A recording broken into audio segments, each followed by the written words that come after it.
नमस्कार।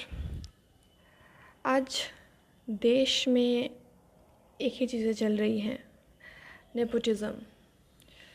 कहाँ तक सही है, कहाँ तक गलत है, वो हम आपको बताएंगे क्योंकि हर एक इंसान इस चीज़ से गुजरा है। चाहे वो क्षेत्रवाद हो, चाहे वो परिवारवाद हो, चाहे वो कास्टिज़्म हो, ये हम लोग का पार्ट रहा है हमेशा से। चूँकि अब चीज़ें बहुत गंदी हो गई हैं, बहुत बहुत ज़्यादा घिनौनी हो गई है, तो अब लोग सामने आ रहे हैं। तो सोचा कि हम भी अपना पॉइंट ऑफ व्यू रखें कि जिस तरीके से अभी नेपोटिज़्म को लेके दूसरे एक्ट्रेस और एक्टर को भी ट्रोल किया जा रहा है। लाइक जो जो बच्चे अच्छा काम कर भी रहे हैं और जो नहीं भी कर रहे हैं, उसके लिए भी हो सकता है कि अब कोई और एक इंसान डिप्रेशन में हो अभी और आपको नहीं पता। हो सकता है कल को उसकी भी मौत की खबर आ जाए कि अरे ये नहीं रहा, ये एक्टर नहीं रहा, ये एक्ट्रेस नहीं रही। क्योंकि बहुत ज़्यादा लोग इसके ख़िलाफ़ बोल रहे हैं। लेकिन एक बात सोचने वाली है कि गलती कहाँ है। गलती हम और आप में कहाँ है कि हम वैसे लोगों को भी अभी ट्रोल कर रहे हैं जो जो एक्टर या फिर जो एक्ट्रेस अच्छा काम करती हैं या कर रही हैं। लोगों का गुस्सा होना जायज़ है क्योंकि नेपोटिज़्म जो है वो किसी की जान ले चुका है और नेपोटिज़्म ऐसा है कि बहुत सारे लोगों का काम छीन चुका है। बहुत ऐसे बॉलीवुड में एक्टर एक्ट्रेस हैं जो कि इस चीज़ का शिकार हुए हैं। बात सही है। तो मेरा बस इतना ही कहना है कि देखिए, चाहे किसी के पापा पॉलिटिशियन हो, चाहे किसी के पापा टीचर हो, चाहे किसी के पापा कुछ ऐसे आईएएस ऑफिसर हो, तो वो भी चाहते हैं कि मेरा बेटा बेटी उसी फील्ड में जाए। गलत यहाँ पे क्या है? गलत ये है कि अगर एक अटेम्प्ट के बाद वो इंसान, वो लड़का या लड़की फेल हो जाता है, तो आप उस पर ज़बरदस्ती का जो थोपना शुरू कर देते हैं, ज़बरदस्ती की फिल्में उनको देना शुरू कर देते हैं, वो गलत है। अब बहुत सारे ऐसे भी एक्टर हैं जिनको एक बार नो डाउट अगर आपके भी पापा टीचर हैं तो उनकी भी जान पहचान होगी, तो आप आसानी से एक टीचर बन सकते हैं या फिर पॉलिटिशियन बन सकते हैं या फिर एक्टर एक्ट्रेस बन सकते हैं, या आप एक अच्छे कलाकार बन सकते हैं, या फिर एक आप अच्छे डॉक्टर हैं तो आप चाहेंगे कि मेरा बेटा बेटी डॉक्टर बने। आप आपके लिंक्स जो हो आप अपने बेटा या अपनी बेटी को यूज़ करने देंगे, तो इसमें गलत नहीं है।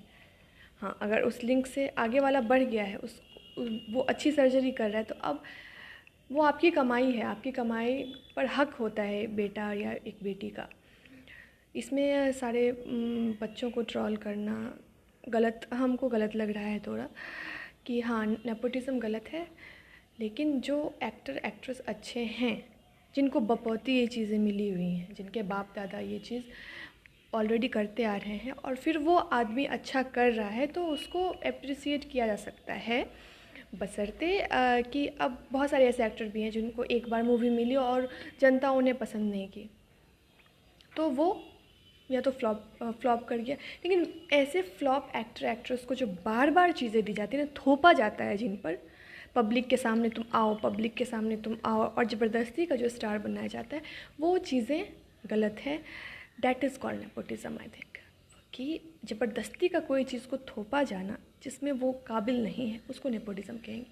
और लेकिन जो एक्टर एक्ट्रेस बनना चाहते हैं और उनके बाप दादा एक्टर एक्ट्रेस हैं, तो उसका जो दरवाज़ा है आसानी से खुल जाता है और वो अच्छा काम करते हैं, उसमें बुराई नहीं है। वो हर एक फील्ड में है, चाहे पॉलिटिक्स हो, चाहे आर्ट फील्ड हो, चाहे वो डॉक्टरेट हो, चाहे आईएएस ऑफिसर हो, चाहे कोई भी फील्ड उठा के देख लो, सिवाय एक भिखारी का बेटा भिखारी नहीं बन सकता है। हर वक्त चाहेगा एक भिखारी बाप कि उसका बेटा बेटी एक अच्छा जॉब ले, एक अच्छी जगह पे काम करे। तो इतना भी निर्दय ना बने कि हो सकता है कि आपके इस तरह के बर्ताव से आपको फिर से खबर सुनने को मिल जाए कि वो एक्टर या वो एक्ट्रेस नहीं रहा या नहीं रही। अपने चीज़ों को अपनी इमोशंस को थोड़ा सा कंट्रोल करके रखिए। दुख सबके अंदर है। दुख एक ऐसा इंसान गया है जो मतलब नहीं जाना था, ऐसा लगता है कि कोई ऐसा मेंबर चला गया हो अपने परिवार का। तो गुस्सा ज़ाहिर कीजिए, लेकिन सही लोगों पे कीजिए जो इस गुट के हैं ना, उसके खिलाफ़। क्योंकि आपने एक बार दो बार माफ़ कर दिया है, गलतियों को एक बार माफ़ किया जाता है, और वही चीज़ें अगर बार बार हो रही हैं, बार बार हो रही हैं, बार बार हो रही हैं, तो उसको बोला जाता है कि आपको आदत है। ठीक है, तो चाहे वो जो भी बड़े प्रोडक्शन हैं, चाहे वो जो भी बड़े स्टार्स हैं जो इस तरह की हरकतें, गंदी हरकतें, ओछी हरकतें करते हैं न्यू कमर के साथ, आप उसके खिलाफ़ डटे रहिए। ये नहीं कि 4 दिन के बाद शांत हो गए, क्योंकि शो शांत गया है। शांत होने की गुंजाइश नहीं हो तो ही बेहतर है। कोशिश कीजिए कि न्याय मिले। ये जो चीज़ें परंपरा चलती आ रही हैं, फलना का बेटा फलना ही बनेगा, एक्टर का बेटा एक्टर ही बनेगा, जो भी चीज़ें हैं, तो उस चीज़ को कंट्रोल कीजिए। चीज़ें जब बहुत गंदी होती है तो ही बदलाव आता है। इस चीज़ को समझिए, इस चीज़ को जानिए। तो अपने अंदर की आंधी को रोकिएगा नहीं। ये नहीं 4 दिन किया और उसके बाद फिर शांत हो गए, क्योंकि शांत बहुत चीज़ों को लेके हुआ गया है। जनता ने माफ़ किया है। अगर इस बार आप लोगों ने माफ़ कर दिया ना, तो आप ये समझ जाइए कि हम एक कलयुग में जी रहे हैं, और हम और आप उस कलयुग का हिस्सा हैं, और मुंह बंद करके ही आगे भी रहना पड़ेगा।